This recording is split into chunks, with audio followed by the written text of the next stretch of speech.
ॐ श्री गणेशाय नमः। ॐ श्री सरस्वत्यै नमः।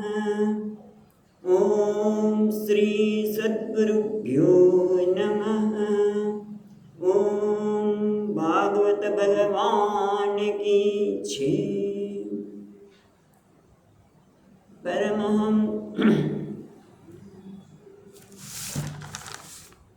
ओम नमः श्री परमहंस स्वादित चरणकमलचिन्मकरन्दाय भक्तजनमानस निवासाय श्रीरामचन्द्राय वागीशाय शुक्लवदने लक्ष्मी यस्य च वक्षसि यस्यास्ते हृदये संवित् तं नृसिंहमहं भजे। सच्चिदानन्दरूपाय विश्वोत्पत्त्यादिहेतवे तापत्रयविनाशाय श्रीकृष्णाय वयं नुमः। नारायणं नमस्कृत्यं नरं चैव नरोत्तमं देवीं सरस्वतीं व्यासं ततो जयमुदीरयेत्। श्रीकृष्णाय वासुदेवाय हरये परमात्मने प्रणतक्लेशनाशाय गोविन्दाय नमो नमः। यं प्रवचन्तमनुपेत्य अपेतकृत्यं वैपायनो विहरपात्तर आजुहाव पुत्रेति तं मयतया तरवोऽभिनेन्दुः तं सर्वभूतहृदयं मुनिमानतोऽस्मि। जन्माद्यस्य यतोऽन्वयादितरतः चार्तेष्वभिघ्नस्वराट् तेने ब्रह्महृदाय आदिकवये मुह्यन्ति सूरयः तेजो वारिमृदां यथा विनिमयो यत्र त्रिसर्गो मृषा धाम्ना स्वेन सदा निरस्तकुहकं सत्यं परं धीमहि। नमो भगवते तुभ्यं वासुदेवाय धीमहि प्रद्युम्नाय निरुद्धाय नमः संकर्षणाय च।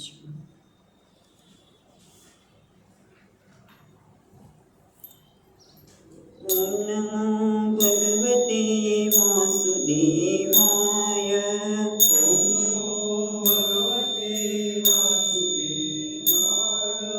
ॐ नमो भगवते वासुदेवाय।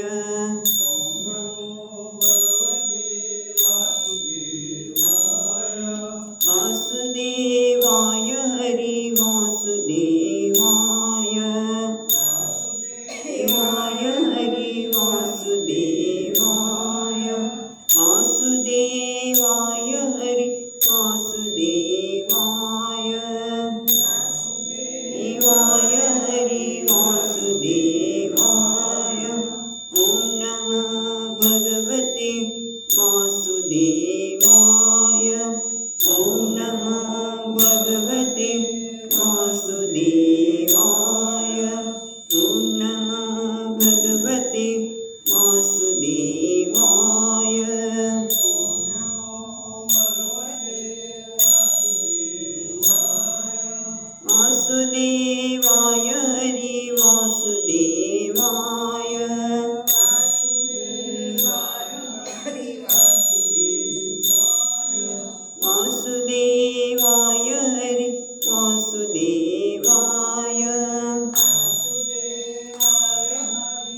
पुरुषोत्तम रूपाय हरि वासुदेवाय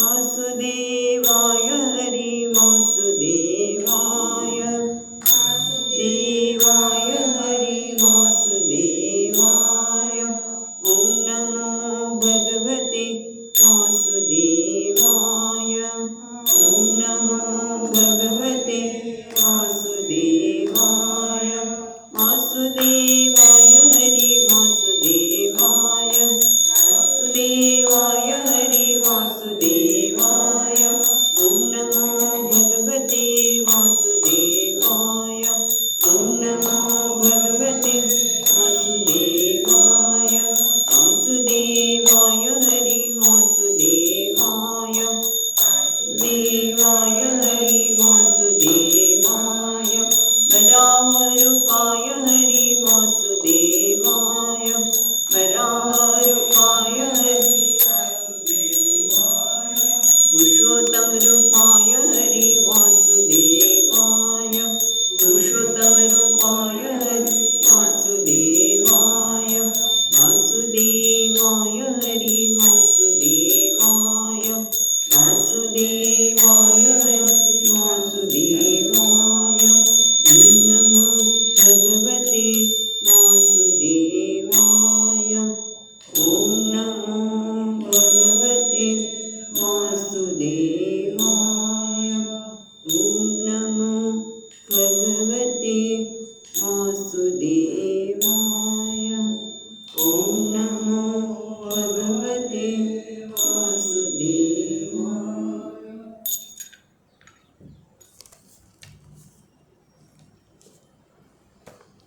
ગઈકાલે ત્રીજા સ્કંદના 22મા અધ્યાયમાં 21 બાકી છે 21મા અધ્યાયમાં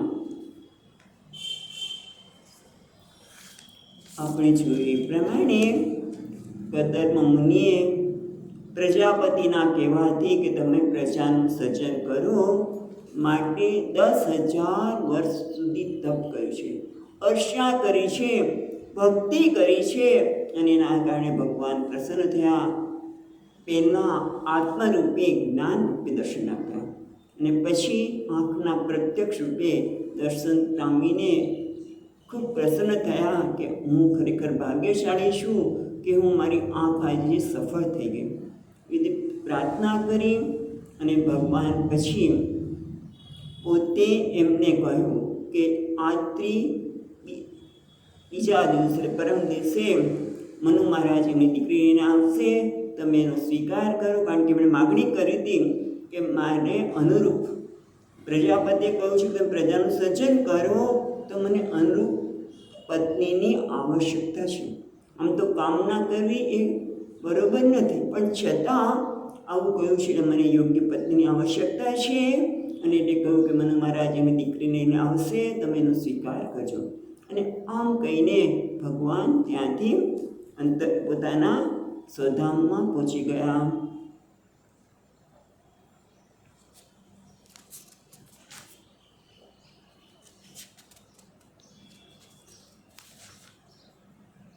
અને એ પછી આપણે જોયું એ પ્રમાણે મનુ મહારાજ ફરતા ફરતા જ્યાં કદર્મ ઋષિનો આશ્રમ બિંદુ સરોવર પર છે ત્યાં આવ્યા. અને ગઈકાલે બિંદુ સરોવરનું મહાત્મ્ય જોયું કે કેટલું મહાન છે.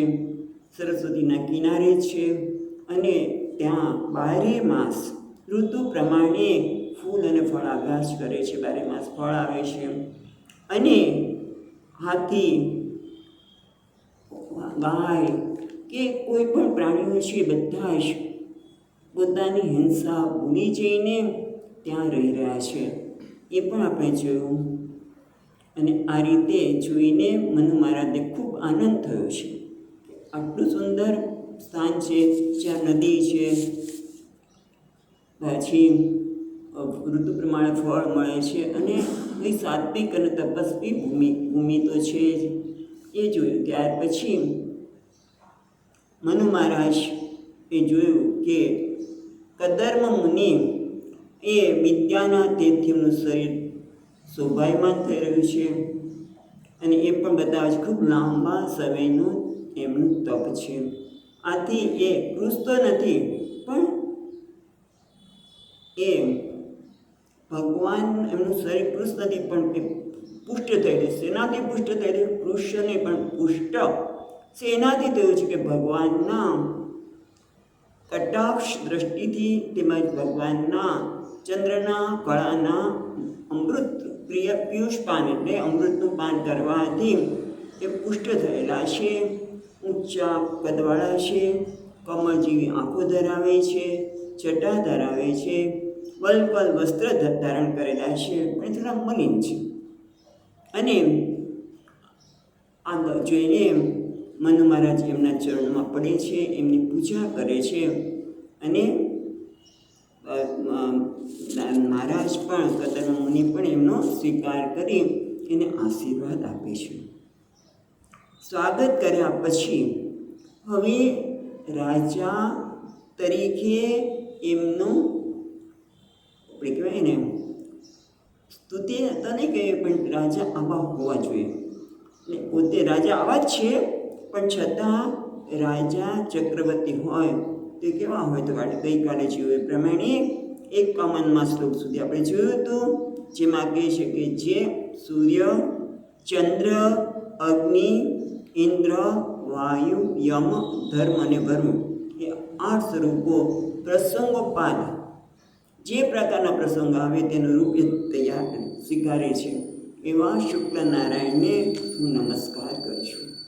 એટલે કે તમે શુક્લનારાયણ રૂપ જ છો, કારણ કે બધા જ ગુણો જ્યારે જરૂર પડે ત્યારે તમે સૂર્યના જેવા તેજસ્વી પણ છો, યશથી અને આનંદ આપનાર હોવાથી ચંદ્રમા જેવા છો, તમારું અગ્નિરૂપ પણ ધારણ કરો છો કે જેથી કોઈ ખોટા લોકો તમારી તરફ ધસી ના આવે. આ બધી આપણે ગઈકાલે ચર્ચા કરી હતી. હવે 5 શ્લોકમાં એમના રાજા કેવા છે એમના માટે કહે છે કે 52મા શ્લોકથી આપણે વાંચીશું.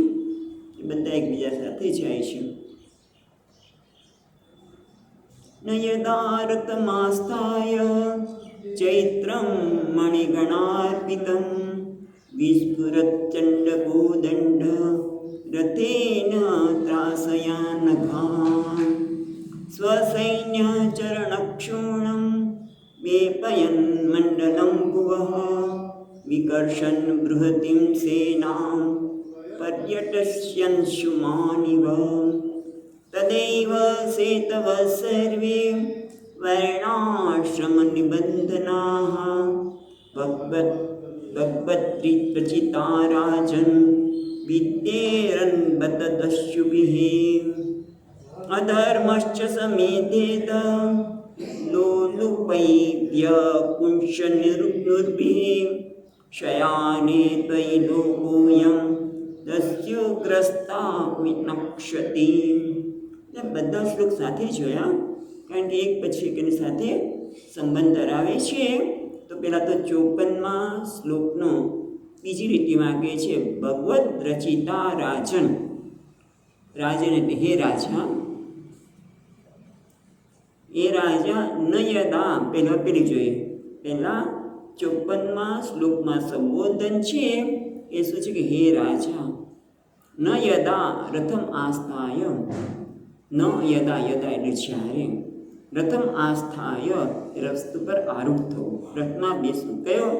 ચૈત્રમ મણિગણાર્પિતમ. ચૈત્ર એટલે જયપ્રદમ. જે રથ કેવો છે? વિજયને આપનારો. અને કેવો છે? મણિગણાર્પિતમ એટલે મણિઓથી મંડિત. એટલે રાજા જ્યારે એવું કહેવાય છે કે 4 મહિના સુધી સાધુ પણ બહાર ન જાય, રાજા પણ બહાર ન જાય. બાકીના દિવસોમાં રાજા રથ ઉપર આરૂઢ થઈને પોતાના રાજ્યમાં બધે જ એ ફરે છે. શેના માટે? એ વસ્તુ બતાવે છે કે જેમ સંન્યાસી પણ આમ તો એક સ્થાન પર બેસતા નથી હોતા, શંકરાચાર્ય જેવા. હવે એક સ્થાન ઉપર આવી ગયા બાકી એને બધી જગ્યાએ પરિભ્રમણ કરવાનું હોય. સંન્યાસી જ્ઞાનનો પ્રચાર કરે શંકરાચાર્ય પરંપરાના, કે પછી બીજા પણ હોય જે હોય એમ, પણ એ લોકો એક સ્થાન પર એને એમ રાજા પણ ન રહે. અને એટલે રાજા પણ શું છે, રથ ઉપર આરૂઢ થઈને, કેવો રથ છે, જે વિજય આપનાર રથ છે. અને પાછો કહેવાય ને શાહી ઠાઠ, શાહી ઠાઠવાળો, એટલે કે મણિનાથ પીતમ, મણિથી મંડિત. એટલું જ નહીં, વિસ્ફુરત ચંડકો દંડ રથેન ત્રાસયાન છે, ત્રાસયન, પછી નઘાન છે, નઘાન નથી પણ એ અઘાન. તો વિસ્ફુરન એટલે શું, તો કે નાદ પૂર્વત. ચંડ એટલે કેવો નાદ થાય, રથ ઉપર જે વિજય આપનાર, જે મણિથી અર્પિત એટલે મણિથી ચડતી હોય રથ ઉપર બેસીને જો રાજા નીકળે ત્યારે કેવી રીતે કરે, નાદ, વિસ્ફુરત એટલે નાદ કરે. પણ કેવું, ચંડ એટલે પરેશાન ભયજનક, કેવો નાદ કરે કે લોકોને ડરી જાય. કોણ ડરે, તો કે જે અઘાન એટલે જે પાપી છે, જે પાપીઓ છે એ આમાંથી ડરી જાય, બીજાને ડર ન લાગે. અને કેવો છે, વિસ્ફુરત ચંડ કોદંડ, દંડ એટલે કોદંડ એટલે કોદંડ પાણી, અમને શું કહે છે, કોદંડ પાણી એટલે ધનુષ્ય ધારણ કરે. કોદંડ એટલે ધનુષ્ય, એટલે જેના રથના સન્નિધિ માત્રથી રથ આમ નીકળી રહ્યો છે. ચંડ એટલે જે ભયભીત કરનાર, ભયજનક અવાજ, અને હાથમાં ધનુષ્ય ધારણ કરેલા છે એવા રાજા જ્યારે આ રીતે રથમાં નીકળ્યા હોય અને આ પ્રકારનો અવાજ થતો હોય, તો જે અઘાન, જે પાપી લોકો છે એ જરૂર ત્રાસેન, એ લોકોને ત્રાસ થાય કે હા, હવે રાજા આવ્યા છે અને આપણે જો ખોટું કામ કરીશું તો દંડને પાત્ર થઈશું. એટલે માટે એ લોકો ત્રાસ આપનાર એ જે મણિમંડિત એ રાજન, એટલે તમે આવા છો કહેવા માટે પેલા કહે છે, એ રાજન મણિમંડિત અને જય શ્રી રથ ઉપર બેસીને આમ ટંકાર કરતા પ્રચંડ ધનુષ્યવાળા આપ રથ પરથી જ્યારે પસાર થતા હોય ત્યારે જે પાપીઓ છે એને ત્રાસ ઉત્પન્ન થાય છે. કેવી રીતે, અને પાછું રાજા એકલા તો જાય નહીં, સાથે સૈન્ય પણ છે. તો સૈન્ય શું કરે છે, એ 53મા શ્લોકમાં કહે છે, સ્વસૈન્ય ચરણ ક્ષુણ્ણમ વેપયન મંડનમ ભુવઃ વિકર્ષન બૃહતિમ સેનામ પર્યટિસી અંશુમાન ઇવ. એટલે હવે કહે છે કે સ્વસૈન્ય ચરણ ક્ષુણ્ણમ, એને પોતાના સૈન્યના ચરણ ક્ષુણ્ણમ, એના સૈન્યો જ્યારે પગેથી એમ ચાલતા હોય ને, એટલે પોતાના સૈન્યના ચાલવાથી પગ વડે બૃહતિમ સેના એટલે મોટી સેના, જ્યારે મોટી સેના સાથે તમે પ્રવાસ નીકળો ત્યારે, મોટી સેના ક્યાં લીધું, બૃહતિમ સેના, ત્યારે લોકોના ચાલવાથી પગના વડે વેપયન મંડલમ ભુવઃ, એ ભૂમંડળ છે વેપનમ કાપવા લાગે છે. એટલું જ નહીં, વિકર્ષણમ બૃહતિમ, અને એ લોકો ચાલે ને ત્યારે ખાડા પડી જાય ને, ચાલવાથી પગ વડે ખોદાતું જાય છે. એવી રીતે ચાલતા હશે, એટલું એવી રીતે ચાલતા હશે કે વિકર્ષણ, જાણે કે પૃથ્વીને ખોદતા હોય ને એ રીતે. અને બૃહતિમ સેનામ પર્યટસી અંશુમાન ઇવ, અંશુમાન એટલે કોનું નામ છે, સૂર્યદેવનું, અંશુમાન ઇવ. એટલે તમે ભૂમંડળને કંપાવતા વિશાળ સેના થઈને સૂર્યની સમાન, સૂર્યનારાયણ જેમ વિચરે છે એમ તમે સૂર્યની સમાન બધે જ વિચરણ કરો છો. પર્યટસી અંશુમાન ઇવ, જાણે સૂર્ય બધે વિચરણ કરે એમ તમે તમારી મોટી સેનાને લઈને જ્યારે પૃથ્વી ભૂમંડળ પર તમે વિચરણ કરો છો ત્યારે તમારી સેના પગથી જાણે કે ભૂમંડળ પૃથ્વી છે એમ વિકર્ષણ જાણે ખોદાતી હોય, અને એનાથી આખું વેપયન જાણે કે આપણે કંપાવતા ભૂમંડળને કંપાવતા વિશાળ સેના સાથે લઈને સૂર્યની સમાન તમે વિચરણ કરો છો. આ બધું કરવાથી શું થાય? એ જ મોટી વસ્તુ છે કે એની સન્નિધિ જ પેલા અવાજથી આવતા બધા પાપીઓથી હવે જો આપણે કંઈક ખોટું કરીશું તો આપણે રાજા દંડ કરશે. એટલું જ નહીં, તદેવ સેતવ સર્વે વર્ણાશ્રમ નિબંધના ભગવદ રચિતા વિદ્વેરન બતદશ્યુભિ. તદેવ તદ એવ સેતવ એટલે ધર્મની મર્યાદા. સેતુ એટલે મર્યાદા, બરાબર?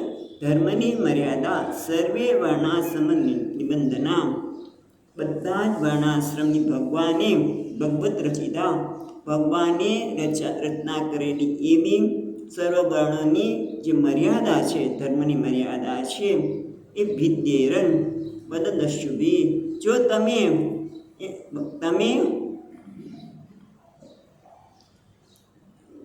ન વિચરો તો, તમે આ સૂર્યની જેમ વિચરણ કરો છો, પણ જો તમે વિચરણ ન કરો તો શું થાય? તદેવ સેતવે સર્વ વર્ણાશ્રમ નિબંધના ભગવત રચિતા રાજન વિદ્યેરન બતદસ્યુભિ. તો ભગવાને જે રચના કરી છે વર્ણાશ્રમની, એ દસ્યુ એટલે કે દુરાચારી લોકો થતા લૂંટારા. દસ્યુ એટલે લૂંટારા કહેતા હોય છે, પણ અહીંયા દુરાચારી લોકો વડે આ વર્ણાશ્રમની રચના મર્યાદા નાશ પામે. વિદ્યેરન ભેદાઈ જાય, નાશ પામે. એટલે જો તમે આવી રીતે રથ લઈને નીકળો નહીં સૈન્ય સાથે, તો લોકો પછી આચરણ કરવાના જ નથી. અને વર્ણાશ્રમની રચના શેના માટે છે? લોકોના કલ્યાણ માટે છે. પણ આ લૂંટારો વગેરે તો એને કોઈને વર્ણાશ્રમની રચના કરવા જ ન દે. અને એ રીતે લૂંટારો વડે કે દુરાચારી લોકો વડે આ વર્ણાશ્રમ રચનાનો નાશ પામે. અને નાશ પામે તો શું વાંધો છે? તો કે અધર્મ સમેધેત, અને એના કારણે અધર્મ વધવા લાગે. સમેધેત એટલે અધર્મ વધવા લાગે. કોના વડે? લોલુપૈભ્ય, આપણે વાંચેલું શ્લોક ને, લોલુપૈભ્ય કુશનુભિ. જે લોકો કહેવાય છે લોલુપ, એટલે કે લોલુપ એટલે લોભી. જે લોલુપૈભ્યંકુશનુભિ એ લોભી છે અને નિરંકુશ છે. એવા લોકો મનુષ્ય દ્વારા અધર્મનો, એક તો અધર્મ ભવે સમેધેત, અધર્મનો વધારે થાય. લોલુપૈભ્યંકુશનુભિ સયાને ત્વયિ લોકોયમ દસ્યુગ્રસ્તો વિનક્ષતિ. અને એના કારણે શું થાય છે? સયાને એટલે સુઈ જવું. આમ તો સયાન એટલે અમે જો અસાવધાન બનો, આમ તો સયાન એ સુઈ જવું, પણ અહીંયા શું છે? અસાવધાન બનો. ત્યારે જો તમે અસાવધાન બનો તો લોભી અને નિરંકુશ મનુષ્ય દ્વારા અધર્મ વધે, અને લૂંટારાના ત્રાસથી આ લોકોનો નાશ થાય છે. દસ્યુગ્રસ્તો વિનક્ષતિ સયાને તૈ લોકો, એમ આ લોક છે એ દ્રશ્યો લૂંટારાથી નાશ પામે. જો તમે અસાવધાન રહો. ઘણું બધું કહી દીધું. તમે આવા નથી મનુ મહારાજ, પણ રાજાનું કર્તવ્ય શું છે?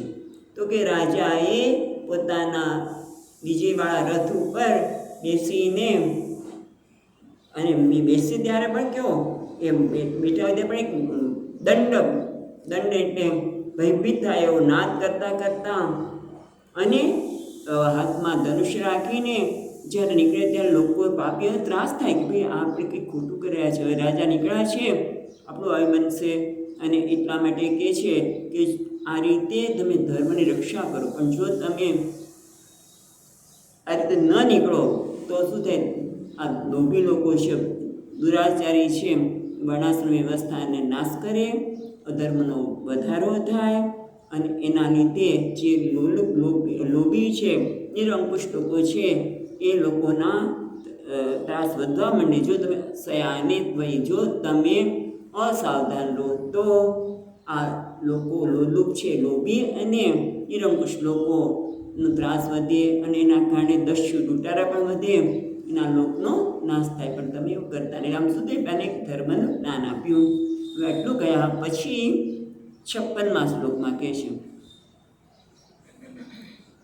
અથાપિ પુચ્છે ત્વાં વીર યદર્થમ તિમ આગતઃ તદ્વયં નિર્બલિકેન પ્રતિપદ્યામહે રુદા. અથ અપી પૃચ્છે ત્વાં, આ તો બરાબર છે, છતાં પણ અથ અપી અથનો છતાં પણ પૂછે ત્વામ વીર, એટલે હે વીર હું તમને પૂછું છું, યદ અર્થમ ત્વમ આગત, કારણ કે ખબર હતી કે ભગવાનને કહ્યું તેમને, એટલે ભગવાન બંને કામ કરે. અહીંયા મુનિને કીધું અને નારદજીને કહ્યું, તું તેને દેવહૂતિને કેમ, જેમ પાર્વતી માને કહ્યા કે શંકરજી કેવા છે, તમે શંકરની આરાધના કરો. બરાબર, નારદજીનું કામ આ જ છે, ભેગા કરવાના સારા લોકોને. ખોટા માર્ગે જતા હોય તો એને સદમાર્ગે વાળવા, બંને કામ કંઈ દૂર નથી કરતા એ લોકોને. પણ અહીંયા કહે છે, યથાપી પૂછે ત્વામ વીર, હે વીર હું તમને પૂછું છું, યદર્થમ તમ આગત, તમે જે પ્રયોજનથી અહીંયા આવ્યા હોય તો એ પણ મને કહો, નિસંકોચ કહો. તદ્વયમ, વયમ એટલે અમે, તે અમે નિર્વ્યલિકેન એટલે નિષ્કપટ, કોઈ પ્રકારના કપટ વગર હસ સાથે અમે પ્રતિપદ્યામહે રુદા, એટલે હૃદયથી અમે તેનો સ્વીકાર કરશું. પ્રતિપદ્યામહે એટલે સ્વીકાર કરશું. રુદા એટલે હૃદયથી, એટલે કે હૃદયપૂર્વક સહર્ષ અમે તેનો સ્વીકાર કરીશું. નિર્વ્યક એટલે આમ તો નિષ્કપટ, નિષ્કપટનો થાય સહર્ષ. તમે આ છતાં હે વીર તમે અહીંયા આવ્યા છો, જો કોઈ પ્રયોજન હોય તો મને પ્રયોજન પણ કહી શકો છો, જે કંઈ હશે અમે સહર્ષ તેનો સ્વીકાર કરીશું. આ રીતે અહીંયા 21મો અધ્યાય સમાપ્ત થાય છે. સંકલ્પ વાક્ય વાંચીને આગળ જઈશું. ઇતિ શ્રીમદ્ભાગવતે મહાપુરાણે પારમહંસ્યામ સંહિતાયામ તૃતીય સ્કંદે એકવિંશોધ્યાય. કૃષ્ણાર્પણમસ્તુ. હવે 22મો અધ્યાય. આ અધ્યાયમાં 39 શ્લોક છે. એમાં બીજા શ્લોકથી 14 શ્લોક સુધી ચક્રવર્તી મનુ મહારાજ, મુનિરાજ જે મુનિએ પ્રશ્નો કરે ને બધા, એનું સમાધાન કરે છે, એનો ઉત્તર આપે છે. અને ત્યાર પછી ઉત્તર તો આપે છે પણ સાથે સાથે પોતાની પુત્રીનું સમર્પણનું નિવેદન પણ કરે છે. અને 2 થી 14માં 15 થી 22માં કદર્મ મુનિએ લગ્નની સ્વીકૃતિ આપે છે અને આશ લગ્નથી અનુમતિ આપે છે.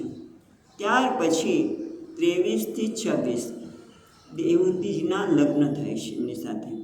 અને 27 થી 39માં પાછા મનુ મહારાજના રાજ્યપાલનની વ્યવસ્થા વગેરેનો પ્રસંગ આવશે. એટલે મનુસ્મૃતિની પણ વાત અહીંયા જોવા મળશે. તો હવે આપણે શરૂઆત કરીએ પહેલા શ્લોકથી.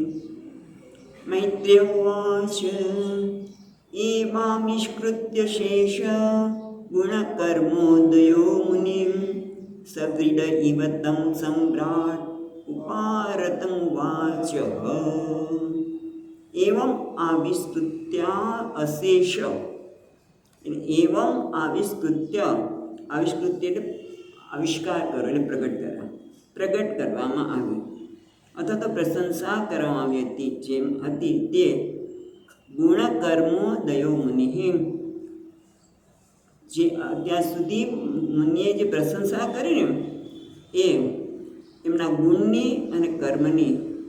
ઉદય એટલે શ્રેષ્ઠ. અહીંયા ગુણ કર્મો ઉદય છે ને, ઉદય મુનિ, મુનિ એટલે એ મુનિ વડે મુનિએ જે ગુણ અને કર્મના શ્રેષ્ઠતાની જે વર્ણન કર્યું ને, આમ તો કીધું કે આગળના શ્લોકમાં બધા આગળના અધ્યાયના શ્લોકમાં તો એનાથી સબ્રીડ ઇવ, જેને થોડી લજ્જા થઈ કે મારા વખાણ કરે છે મુનિ, એટલે સરળ સવ્રીડ ઇવતમ એટલે લજ્જાપૂર્વક સંકોચ પામ્યા અને અને સવ્રીડ ઇવતમ સમ્રાટ સમ્રાટના સંકોચ પામ્યા અને ઉપારત ઉવાચ જે નિવૃત્તિ પરાયણ મુનિ છે ઉપારત જે ઉપરત છે એટલે કે નિવૃત્તિ પરાયણ છે એવા મુનિને ઉવાચ એમણે કહેવા લાગ્યા. આ પ્રમાણે જેમના સમગ્ર ગુણોને કર્મની શ્રેષ્ઠતા પ્રગટ કરવામાં આવી એના લીધે થોડા લજ્જા પામ્યા અને પછી નિવૃત્તિ પરાયણ એવા મુનિને કહેવા લાગ્યા. શું કહે છે હવે જોઈએ આપણે. હવે અહીંયા એવું છે કે પિતા હંમેશા વરના ગુણ જોઈએ, એનામાં કયા પ્રકારના ગુણ છે વગેરે, અને માં શું જોઈએ, એનું ઘર જોઈએ. એને કંઈ મુશ્કેલી તો નહીં પડે ને. માને હંમેશા એમ થાય કે મારી છોકરીને આપવું તેને કોઈ મુશ્કેલી ન પડવી જોઈએ. એ શત્રુભાઈ જોયું જે આપણે આગળના અધ્યાયમાં જોયું એ પ્રમાણે શત્રુભાઈએ જોયું કે 3 વસ્તુ સામાન્ય રીતે છોકરીઓને ઘરમાં રહેવા માટે જોઈએ. એક તો સરસ્વતી નદી છે, એટલે ક્યારેય એમને પાણીની મુશ્કેલી પડશે નહીં, પાણી માટે કંઈ બહુ દૂર જવું નહીં પડે. બીજું શું જોયું કે બધી ઋતુમાં ફળ થાય છે, મારી છોકરી ક્યારે ભૂખી નહીં રહે. બધા ઋતુના ફળ થાય છે અને એવું કહે છે, આપણે તો સાંભળવાનું જ આવે કે દરેક ઋતુના સુંદર ફળ થતા હતા. અને એવું કહે છે કે કેરી પણ આ છે, સાંભળ્યું છે, આપણે ગયા નથી, પણ આફ્રિકામાં 12 માસ કેરી આવે છે અને એનું ફળ પણ મોટું છે. કેમ? કારણ કે ત્યાંની જમીન ફળદ્રુપ છે અને આપણે બધે શું કર્યું, ઓલું કેમિકલ નાખીને જમીન ફળદ્રુપતા જ ગુમાવી દીધી છે. એટલે પછી ક્યાંથી એટલા શરૂઆતમાં એમ લાગે કે હા પાક બહુ આવ્યો, પણ પછી એ જમીન સાવ નકામી થઈ જાય. પણ અહીંયા તો એવું હતું નહીં. એટલે આશ્રમમાં 12 માસ ફળ આવી રહ્યા છે એટલે ભૂખી નહીં રહે. અને બીજું કે વાઘ ગાય બધા જ સંપીને રહે છે. આ ભૂમિ તપસ્વીની છે અને આપણે કહેવાય ને સાત્વિક ભૂમિ છે. બસ એને માને એટલું જ ગમ્યું કે હા બરાબર છે. પણ મનુ મહારાજ તેમના ગુણ જોઈએ છે. તો એ શું જોઈએ છે એ આપણે બીજા શ્લોકથી જોઈએ. મનુ ઉવાચ બ્રહ્મા શ્રુત સંખતો યુષ્મા આત્મપરિરીપ્સયા છંદોમય તપો વિદ્યા યોગયુક્તાન લંપટા. મનુ મહારાજ બોલ્યા કે બ્રહ્મા અસૃજત સ્વમુખતા, બ્રહ્માજીએ પોતાના મુખમાંથી સર્જન કર્યું. કોનું? યુષ્માન તમારું. શેના માટે? આત્મન પરિરીપ્સયા. આત્મન એટલે આત્મને પોતાનું એટલે છંદોમય. બીજ છે બીજી લીટીમાં છંદોમય તપો વિદ્યા યોગ યુક્તાન છે ને, યુક્તાન અલંપટાન, અલંપાટાન નીકળશે. એટલે છંદોમય એટલે વેદરૂપ.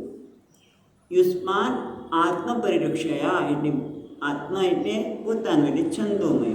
એટલે વેદની પરિરીપ્સયા વેદની પરિતઃ ઈપ્સયા એટલે રક્ષણ કરવા માટે. એટલે વેદનું પાલન કરવા માટે, રક્ષણ કરવા માટે અને વેદનો પ્રચાર કરવા માટે બંને. ખાલી પાલન પણ નહીં, એનું વેદનું પ્રવર્તન કરવા માટે, વેદ લોકો સુધી પહોંચે અને એના પહોંચે એટલે વેદનું રક્ષણ થયું. એટલે એવી ઈચ્છાથી બ્રહ્માજીએ પોતાના મુખમાંથી તમારું સર્જન, એટલે બ્રાહ્મણનું. એ કેવા હોય?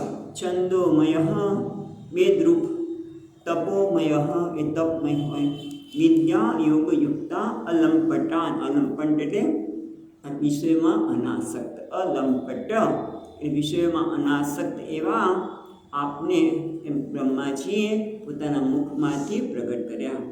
એટલે વેદમૂર્તિ બ્રહ્માજીએ વેદની રક્ષણ કરવા માટે તપસ્વી વિદ્વાન, વિદ્યાનો અર્થ વિદ્વાન પણ થાય, અને યોગયુક્ત એવા વિષયમાં અનાસક્ત એવા આપને એમના મુખમાંથી ઉત્પન્ન કર્યા. અને એટલે અહીંયા કહે છે ટીકાકાર, વેદ રક્ષણાય એવ ક્ષત્રિય અરક્ષણમ અપી સિદ્ધમ. વેદના રક્ષણથી જ ક્ષત્રિયોનું રક્ષણ થાય. કારણ કે વેદ ન હોય તો ક્ષત્રિયોને પણ પ્રજાના પાલન માટે યજ્ઞ વગેરેનું અનુષ્ઠાન કેવી રીતે કરવું એ બધું તો કંઈ ખબર જ ન પડે. યજ્ઞ વગેરેનું અનુષ્ઠાન ન થશે સૌઘાતી નાશ ઊભો થાય. એટલે બ્રાહ્મણની આવશ્યકતા છે એવું આ ટીકામાં કહ્યું કે વેદના રક્ષણથી જ ક્ષત્રિયોનું રક્ષણ થાય. કારણ કે વેદ ન હોય તો ક્ષત્રિયો પ્રજાના પાલન માટે યજ્ઞ વગેરેનું અનુષ્ઠાન ન કરી શકે, એનો નાશ થાય. હવે આગળ કહે છે ત્રીજા શ્લોકમાં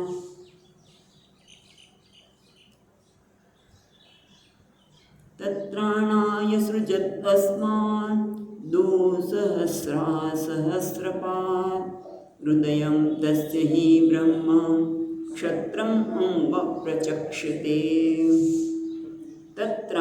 તત્રાણાય અસૃજત, અસૃજત છે ને પછી ચ સૃજત ચાસમાન, ચાસમાન તત્રાણાય સૃજત ચાસમાન એટલે તત્રાણાય અસૃજત ચ અસ્માત એટલે અમને લોકોને તત્રાણા એટલે તેમના ત્રાણ માટે એટલે બ્રાહ્મણના રક્ષણ માટે અમારું પણ સર્જન કર્યું, ક્ષત્રિયોનું સર્જન કર્યું. કેવી રીતે? તો કે સહસ્રપાદ દો સહસ્રાદ. સહસ્રપાદ એટલે પાદ એટલે ચરણ, હજારો ચરણવાળા પરમાત્માએ એમના હજારો હાથમાંથી, દો એટલે ભુજા, એમના હજારો હાથમાંથી અમને ક્ષત્રિયોને તમારું બ્રાહ્મણનું રક્ષણ કરવા માટે ઉત્પન્ન કર્યા. અને આથી હૃદયમ હિ તસ્ય હિ બ્રહ્મ ક્ષત્રમ અંગ પ્રચક્ષતે. આથી બ્રાહ્મણને પરમાત્માનું હૃદય અથવા તો મુખ કહેવામાં આવે છે, અને ક્ષત્રિયોને અંગ એટલે શરીર પણ કહેવાય અને ભુજા. હૃદયમ તસ્ય હિ બ્રહ્મ, એ બ્રહ્મ છે એ બ્રહ્મનું હૃદય છે એ બ્રાહ્મણ છે, અને અંગ છે એ ક્ષત્રિય છે. ના એવું તમે કેવી રીતે કહો છો? પ્રચક્ષતે એક શબ્દ રહી ગયો ને, હૃદયમ તસ્ય હિ બ્રહ્મ ક્ષત્રમ અંગ પ્રચક્ષતે. એટલે વેદના જાણનારો એવું કહે છે કે બ્રાહ્મણ એમનું મુખ છે, ક્ષત્રિય એમની ભુજા છે.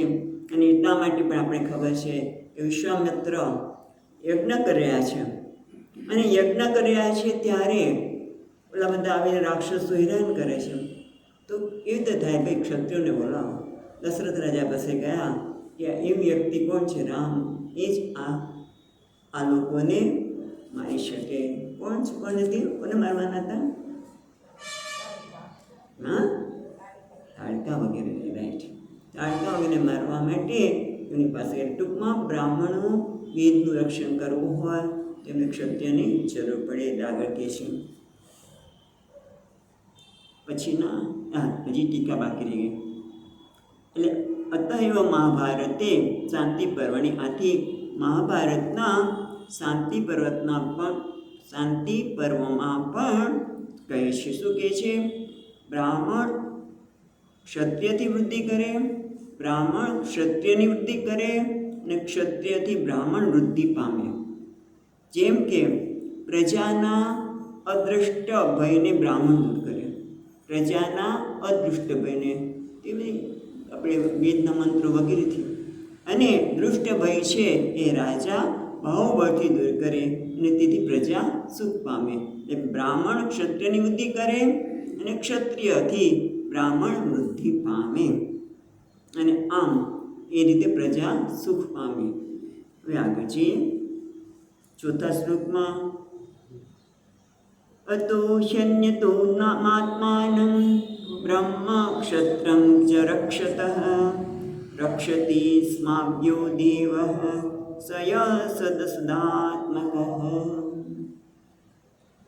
અતઃ આથી, આથી એટલે કે એક જ દેવના માંથી જ આ બંનેને ઉત્પત્તિ થઈ છે માટે. અતઃ આથી એક જ દેવના મુખમાંથી બ્રાહ્મણની અને ભુજામાંથી ક્ષત્રિયની થઈ છે માટે. અતઃ હિ અન્યોન્યમ આત્માનમ બ્રહ્મ ક્ષત્ર ચ રક્ષત. આથી એકબીજા બ્રાહ્મણ અને ક્ષત્રિય અન્યોને એટલે બીજાને રક્ષણ કરે છે. પણ ખરેખર રક્ષણ કોણ કરે છે? અહીંયા શું કહે છે? આથી બ્રાહ્મણ અને ક્ષત્રિયો અન્યોને, કારણ કે એક જ પરમાત્માથી થયેલા હોવાથી અન્યોને એકબીજાનું આત્માનું રક્ષણ કરે છે. પણ બીજી તેમાં કહે છે રક્ષતિ સ્મ અવ્યય દેવ સહ યહ સદા સદાત્મક સદ અને અસદ આત્મક. સદ અને અસદ એટલે જે સદ પણ છે એ જે જળ છે અને જે સદ એટલે ચેતન, અસદ એટલે જળ અને ચેતન છે, એટલે કે જે બધું છે, સર્વાત્મા છે, સર્વરૂપ છે તે. અને કેવો છે અવ્યય, અવ્યય એટલે જેનો વ્યય નથી, એટલે કે નિર્વિકાર, પણ જે સર્વરૂપ છે એ સદા સદાત્મક યહ સદા સદાત્મક અવ્યય જે સર્વરૂપ છે અને નિર્વિકાર છે એવા સ યહ દેવ રક્ષતિ સ્મ. પણ એ દેવતાને જે ભગવાન જ છે એ સર્વરૂપ અને નિર્વિકાર પરમાત્મા જ સદેવ રક્ષતિ સ્મ. એ દેવ બ્રાહ્મણને ક્ષત્રિયની ખરેખર તો રક્ષા કરે છે. આગળ છે હવે એમને વિનંતી કરતા થોડી પ્રશંસા પણ કરે છે કે મને તમારા દર્શન થયા એના માટે મને ખૂબ આનંદ છે. એટલે બ્રાહ્મણ સન્માર્ગની પ્રવૃત્તિ કરે અને ક્ષત્રિયો બ્રાહ્મણની આજીવિકાનું ધ્યાન રાખે. ખ્યાલ આવે છે? બ્રાહ્મણ છે એ ક્ષત્રિયોને કેવી રીતે સન્માર્ગ જેવું એ બતાવે, પણ અને સાથે સાથે બ્રાહ્મણ પણ કહેવાય ને અલંપટ, એટલે કે જે વિષયમાં આસક્ત ન હોય ને જે કંઈ જરૂર હોય એ બધી જવાબદારી ક્ષત્રિય રાજાની હતી. તમે નિશ્ચિંત થઈ ભગવાનનું નામ લો, બધાને સન્માર્ગ દોરો, તમારી આજીવિકાનો ખ્યાલ અમે રાખશું. એ વખતથી આ પરંપરા ચાલતી આવે છે કે સંન્યાસીને કે તમારે કંઈ જરૂર નથી, તમે ભગવાનનું નામ લો, લોકોને ધર્મના માર્ગે પ્રેરણા આપો, અમે તમારો ખ્યાલ અમે રાખશું. એ ત્યારથી આ ચાલતું હતું. હવે આગળ કહે છે તવ સંદર્શનાદેવ છિન્ના મે સર્વ સંશયા યત સ્વયં ભગવાન પ્રીત્યા ધર્મમાં રિરિક્ષશો. તવ સંદર્શનાદ એવ, તમારા દર્શન માત્રથી એવ છિન્ના મે સર્વ સંશયા, મારા બધા સંશયો છેદાઈ ગયા. શેના? ધર્મ વિષયા, એટલે કે મેં મમ ધર્મ વિષયા, ધર્મના વિષયના જે કંઈ સંશયા હતા એ આપણા દર્શન માત્રથી જ છેદાઈ ગયા. જેમ ઘણી વખત એવું કહે છે રમણ મહર્ષિ પાસે લોકો જાય, ઘણા બધા પ્રશ્નો લઈને જાય, પણ ત્યાં એમની સાનિધ્યમાં બેસે તેના પ્રશ્નો સમાપ્ત થઈ જાય. એમાં અહીંયા પણ કે તમારા દર્શન માત્રથી મારા ધર્મ વિશે જે કંઈ સંશયો હતા એ તો દૂર જ થઈ ગયા. યત સ્વયં ભગવાન પ્રીત્યા ધર્મમ આહ રિરક્ષિષો.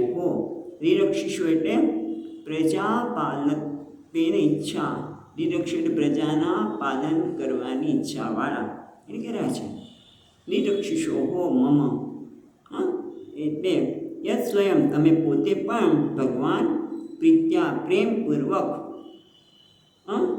ધર્મમ આહ ધર્મ પ્રીતિપૂર્વક તમે પ્રજાનું રક્ષણ કરવા માટે મને ધર્મની પણ જ્ઞાન આપ્યું. એટલે આપણા દર્શન કરવાથી મારા સંશયો દૂર થયા છે, કારણ કે ભગવાન આપે જાતે જ પ્રેમપૂર્વક પ્રજા રિરિક્ષો પ્રજાનું રક્ષણ કરવા માટે ધર્મની પણ આપે જ વાત કરી. એટલા માટે હું ખરેખર કેવો છું? ભાગ્યશાળી છું. એ માટે પોતાની જાતને ભાગ્યશાળી છે એ બતાવતા છઠ્ઠા શ્લોકમાં કહે છે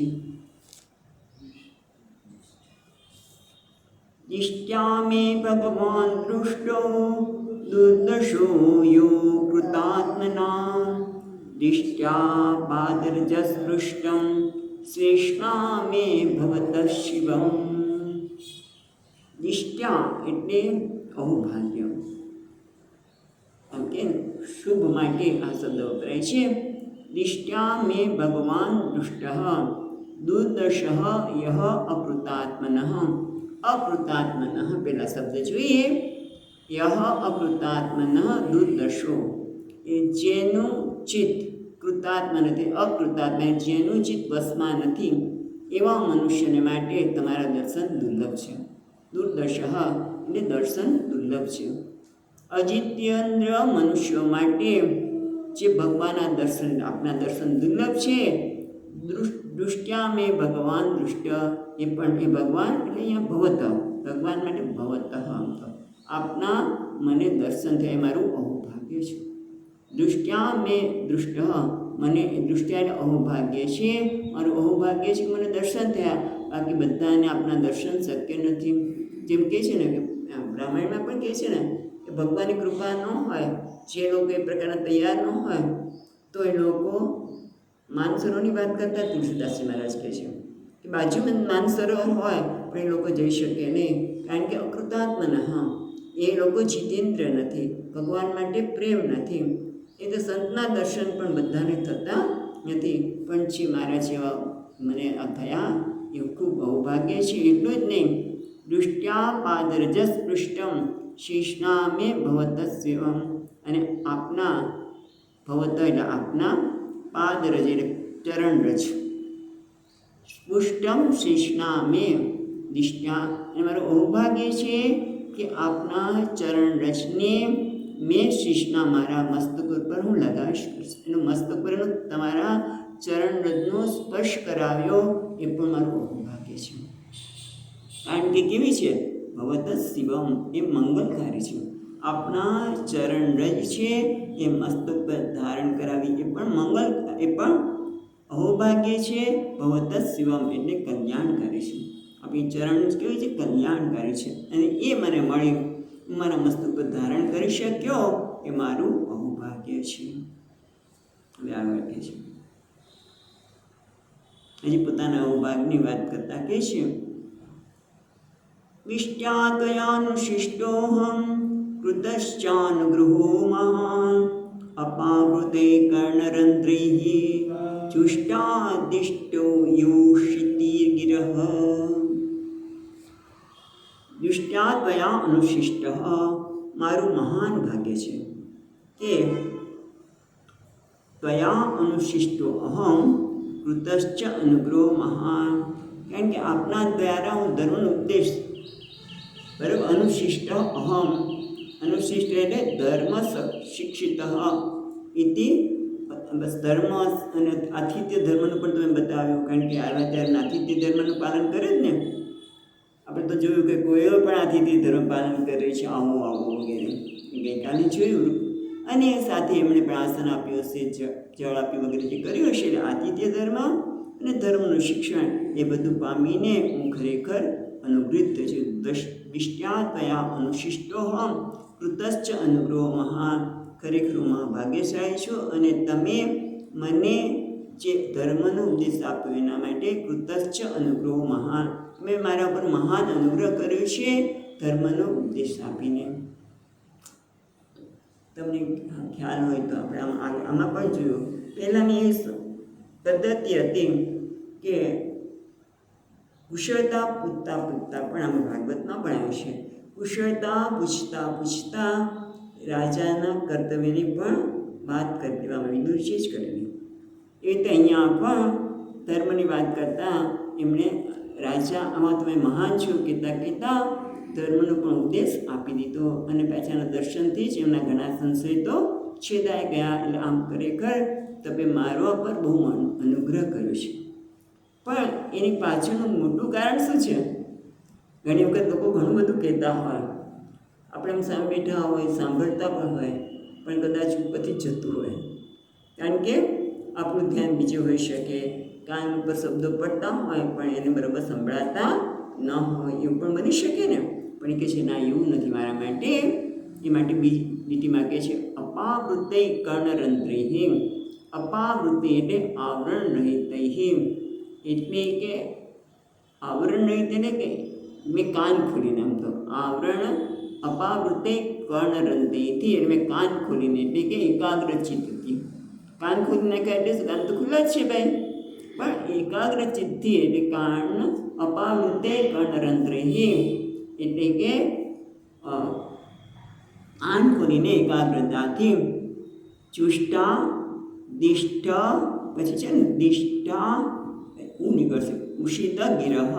ઉષિત એટલે મનોહર ગીરા એટલે વાણી, તમારી મનોહર વાણીને મેં કાન ખુલ્લા રાખીને બરાબર એનું સેવન કર્યું છે, મેં એને બરાબર સાંભળી છે અને એના કારણે હું ખરેખર અનુગ્રહિત થયો છું. એના માટે તમે મારા પર મહાન ઉપકાર કર્યો છે.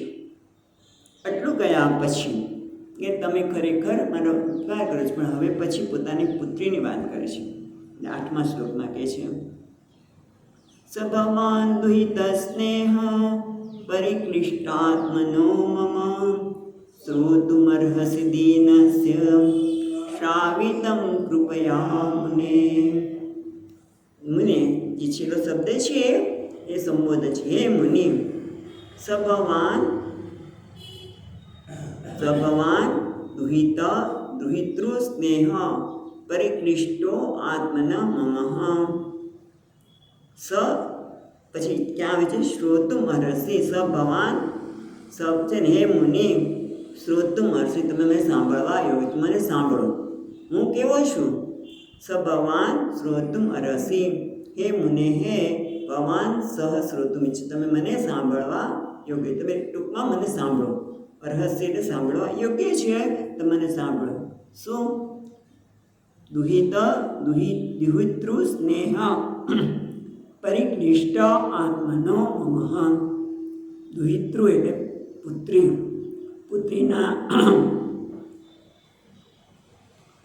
પુત્રીના સ્નેહથી પરિક્લિષ્ટ પીડાતા, પુત્રી પરના પ્રેમથી પીડાતા અંતઃકરણવાળા. આત્મા એટલે અંતઃકરણ. મમ મારું મન છે, અંતઃકરણ છે, પુત્રીના પ્રેમથી કેવું છે? પીડાઈ રહ્યું છે. માટે દીનસ્ય શ્રાવિતમ કૃપયા મુનેહે. શ્રાવિતમ એટલે નિવેદન. દીનસ્ય હું જે દીન છું એના શ્રાવિતમ નિવેદનને કૃપયા શ્રોતુમ અર્હસી. એ મુનિ, તમે કૃપા કરીને, કારણ કે તમે તો કૃપાના સાગર છો, એ કૃપાપૂર્વક તમે મારા આ નિવેદનને, શ્રાવિત નિવેદનને તમે સાંભળો. હું કેવો છું? દીન છું, અને એટલા માટે તમે તો કૃપાના સાગર છો, એટલે કૃપયા શ્રાવિતુમ અર્હસી, તમે મારા આ નિવેદનને સાંભળો. શું નિવેદન કરે છે? એક બીજી વાત છે, દુહિતૃ. એ દુહિતૃ, તો એનો અર્થ કેટલાક આવો પણ કરે છે. દુહિતૃ એટલે જે દોઈ લે. દુહિતૃ એટલે જે દોઈ લે. શું દોઈ લે? કે જ્યારે છોકરી જાય ત્યારે મા બાપની સંપત્તિ દોઈ લે, પિતાની સંપત્તિ દોઈ લે. આવું એક કહે છે. આપણે એવું નથી માનતા કે દીકરી મા બાપને હેરાન કરીને છે, એની સંપત્તિ લઈને જાય, તો મા બાપને પ્રસન્નતા છે પોતાની દીકરીને આપવામાં. પણ આવો એક અર્થ મેં વાંચ્યો, એટલે મેં તમને જસ્ટ કહ્યું કે દુહિતૃ એ જ દોહી લે છે. એ શું? પિતાની સંપત્તિને દોહી લે છે, માટે એને દુહિતૃ કહે છે, પણ દીકરી. હવે આગળ કહે છે, પોતાનું નિવેદન કરતા 9મા શ્લોકમાં કહે છે, પ્રિયવ્રતોત્તપાન પદોઃ સ્વસ્યેયં દુહિતા મમ અન્વિચ્છન્તિ પતિમ યુક્તં વયશીલ ગુણાદિભિઃ. હે મુનિ, પ્રિયવ્રત ઉત્તાનપદ એટલે ઉત્તાનપાદ, પ્રિયવ્રત અને ઉત્તાનપાદ સ્વસ્યેયમ છે ને, સ્વસા અયમ દુહિતા મમ, મારી દીકરી છે એના 2 ભાઈ છે, એટલે સ્વસા એટલે બહેન, સ્વસા એટલે બહેન. પ્રિયવ્રત અને ઉત્તાનપાદની બહેન આ મારી દીકરી. અન્વિચ્છન્તિ પતિમ, એ પતિની શોધમાં, અન્વિચ્છન્તિ પતિની શોધમાં, પણ કેવા પતિની? પતિયુક્તમ વયશીલ ગુણાદિભિ, વય, શીલ અને ગુણથી યુક્ત એવા પતિની શોધમાં છે. મારી આ એના 2 ભાઈ છે એમ કહીને શું કહે છે? પ્રિયવત્ત, અને ટીકાકાર કહે છે કે પ્રિયવત્ત અને ઉત્તાનપાદની બેન એમ કહીને પુત્રિકા અધર્મની શંકા દૂર કરી. પુત્રીને અધર્મ નથી, એને 2 ભાઈઓ છે એટલે તેનું ધ્યાન રાખવાવાળા કોઈ છે, જે બહેનોને રક્ષણ આપવાવાળા છે. અધર્મની શંકા દૂર, પુત્રિકા ધર્મની શંકા દૂર કરી અને મારી પુત્રી કહીને આ ક્ષત્રિય કન્યા છે, માટે તમારા માટે યોગ્ય છે એમ પણ દર્શાવ્યું. હવે જુઓ, બીજા ટીકાકાર આપણને વય, શીલ અને ગુણ માટે કહે છે. એટલે કહે છે વય એટલે ઉંમર. આમ તો ભાઈ શેના માટે? તો કે કામ પુરુષાર્થ માટે સાધનાર ઉંમર જોઈને કામ પુરુષાર્થ માટે અમુક ઉંમર જ બરોબર છે ને વય. પછી શીલ એટલે ધર્મ પુરુષાર્થ. ધર્મનું પુરુષાર્થ માટે શીલ આચરણ હોવું જોઈએ સુંદર, તો જ ધર્મનું આચરણ થઈ શકે. ધર્મ પુરુષાર્થ માટે શીલ કયું, કામ પુરુષાર્થ માટે વય કયું, અને ગુણ એટલે અર્થ પુરુષાર્થ સાધનાર માટે ગુણ કયો. વય, ગુણ અને શીલ. પછી વગેરે શબ્દ છે જો, વય શીલ ગુણ આદિ વગેરે દ્વારા શું? તો કે ભક્તિ, જ્ઞાન અને મોક્ષના સાધન દર્શાવતા. કારણ કે ગૃહસ્થાશ્રમ છે એટલે તો ભગવાનની ભક્તિ, જ્ઞાન અને મોક્ષ માટે જ છે. આપણે ઘણી વખત વાત કરી ગયા છીએ કે સામાન્ય રીતે આપણી સમાજમાં છોકરો કે છોકરી મોટી થાય એટલે એમ કે ભાઈ છોકરીને કે તારે કોઈ તને ધ્યાન રાખવાવાળો કોઈ પતિ હોવો જોઈએ, છોકરો હોવો જોઈએ. અને છોકરાને કેમ તારે રોટલા ઘડવાવાળી હોય. ત્યાં તો રોટલા ઘડવાળી ન કહી શકાય, કારણ કે મેં છોકરીને રોટલી બનાવતા નહીં આવડતી હોય. પણ એ કહેવાની પાછળનો આપણે આટલું જ માનીએ છીએ, પણ ખરેખર આ ગૃહસ્થાશ્રમ તો એના માટે છે કે છેવટે ભક્તિ બધા ગૃહસ્થાશ્રમમાં ખૂબ મોટો છે. ગૃહસ્થાશ્રમ સામાન્ય નથી. કેટલો તો અહંકારનો ત્યાગ કરવો પડે. વિચાર તો કરો કે છોકરીએ પોતાનું એક નાનકડું માતા પિતાને કે જે કંઈ હોય એમના કુટુંબના એ સભ્યોને તો માને જ છે, પણ જે પોતાના પતિ છે એના કુટુંબને પણ પોતાનું કરવાનું છે. કે અહંકારનો વિસ્તાર થયો. અને એ જ રીતે પતિએ પણ પોતાની પત્નીના કુટુંબને પણ આદર આપવાનો છે, એનું પણ સન્માન કરવાનું છે. બંને પોતાના અહંકારનો વિસ્તાર કરતાં છેવટે મોક્ષ પુરુષાર્થ સુધી પહોંચવાનું છે. એટલા માટે અહીંયા કહે છે વગેરે એટલે ભક્તિ, જ્ઞાન અને મોક્ષ એ સાધન પણ અહીંયા દર્શાવવામાં આવ્યા. એટલે ટૂંકમાં અહીંયા મનુ મહારાજ કહે છે કે મારી દીકરીને 2 ભાઈઓ છે, પ્રિયનું ઉત્તાનપાદ અને મારી પુત્રી છે, અને ક્ષત્રિયની છે એટલું જ નહીં પણ વય, શીલ અને ગુણ વગેરે એને યુક્ત એવા પતિની એ શોધ કરી રહે છે. કાલે જોઈશું કે ખરેખર તો નારદજીએ બધું કહી દીધેલું છે. એટલે અહીંયા આવવાનું કારણ પણ નારદજી જ છે. એ કાલે આપણે જોઈશું. અહીંયા આપણે અટકીએ છીએ. સચ્ચિદાનંદ રૂપાય વિશ્વોત્પત્યાદિ હેતવે તાપત્રય વિનાશાય શ્રી કૃષ્ણાય વયં નમઃ. યં પ્રવચन्तમનુપેત્ય અપેતકૃત્યં કૈપાયનો વિહરકાતર આજુહાવ પુત્રેતિ તન્મયતયા તરવો વિનેદુઃ तं सर्वभूतहृदयं मुनिमानतोऽस्मि. ॐ